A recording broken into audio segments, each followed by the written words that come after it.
What's going on, everybody? This is Corshawn, Brayboy of Brayboy Motivation, and I want to share a few tips that I got from one of the greats.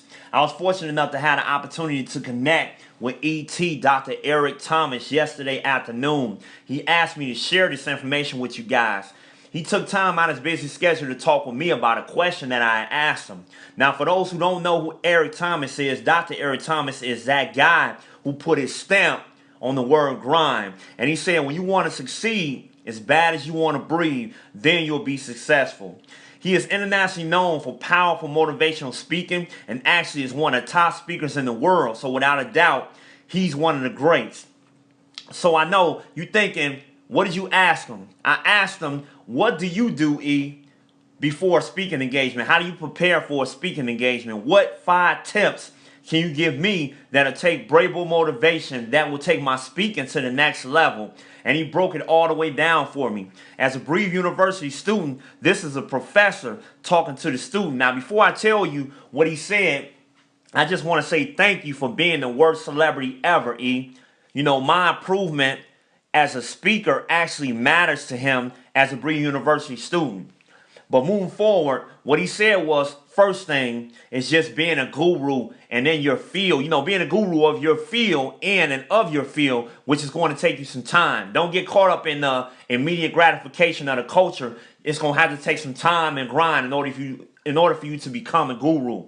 But during that time, you have to make sure that you're investing that time. And what he said specifically was to get as many reps in as possible. So remember, the focus is speaking. He told me that he has really been fortunate in the fact that he has had a lot of opportunities to get in those reps, speaking to D1 teams and professional athletes, and then taking advantage of the chance to spend time with those guys in that environment where, you know, he was exposed to these professionals practicing and working at the level in which they practice, which is intense, which translates to what? Repetition. Repetition creates muscle memory and practice creates permanence. Together, these will help to put you in that zone. So he said, practice, practice, practice. He told me, don't wait for the gig to get ready for the gig. Start working on the gig before it even get to you, knowing that the gig is coming. Don't get the gig, then start preparing. Like I say, be prepared to be ready, not getting ready to be prepared. He used this as an example. He hates going to a restaurant. They tell him and the people that he with that they got like a 30 or 40 minute wait. And when they get to the table, then they're looking at the menu to see what they want to eat. Like, you had to know eventually we was going to sit down and eat. What were you doing during that 30 or 40 minute wait? You should have grabbed the menu then so that you knew what you wanted. You know, basically, again, that preparation. So he said that's a big one. Be prepared to be ready before it's time to get prepared. Be ready in advance. Spend time reading and studying, and he believes, which is what I believe too, that the Creator will get you prepared for what you need to do before you even know what it is that you need to do while you're getting ready to be prepared once the opportunity arises. Okay, second one. He told me that once he knows that he has a gig, he will spend as much time as possible with the people inside the gig so they can give him insight that he can only get by working with that company. You want them to identify with you as if you one of them when you speak at the gig. You want them to be in awe as if you actually work alongside them, next to them, going through the same trials and tribulations and understanding the job that they go through. You want to know the back scoop, and you can only know the back scoop by talking to somebody in the organization. So you got to do that prior to the gig, prior to you speaking. Third, you want to study the organization itself. Who are their competitors? If it's a high school, who does this high school have rivalries with? What schools are they playing against in the area? What's the star athletic department in that school? Even if it's a bank, study their competitors and know about the competitors and the organization itself. Know as much as you can about that company so that you can mention facts about that company during the gig when you actually speaking. Fourth, every time you speak to a group of people, whether it's a gig or just a professional meet and greet, try to identify personalities that you see that you can speak to those personalities.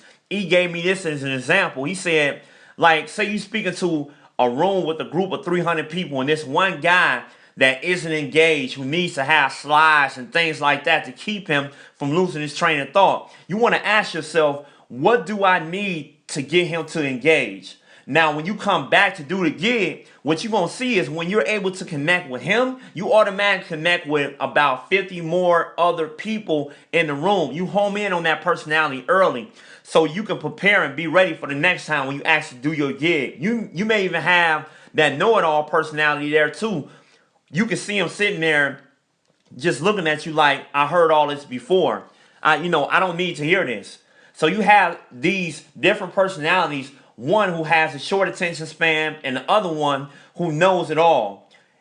You got to make sure that you're able to speak to both of them. He would do this by using videos at his gigs. Like for the one who knows it all, the know-it-all guy, he would bring in video of a dynasty team, a great team that had prior to this had never been beat, but then they got beat because they thought they knew it all too. Like he'll tell this guy through this video, pay attention, this could be you. If you speak to 2 or more of these personalities, you'll have the whole room on lockdown. And last but not least, he said surveys. What were your strengths and your weaknesses? How can you improve? So for the next gig, you can make the adjustments as part of your preparation.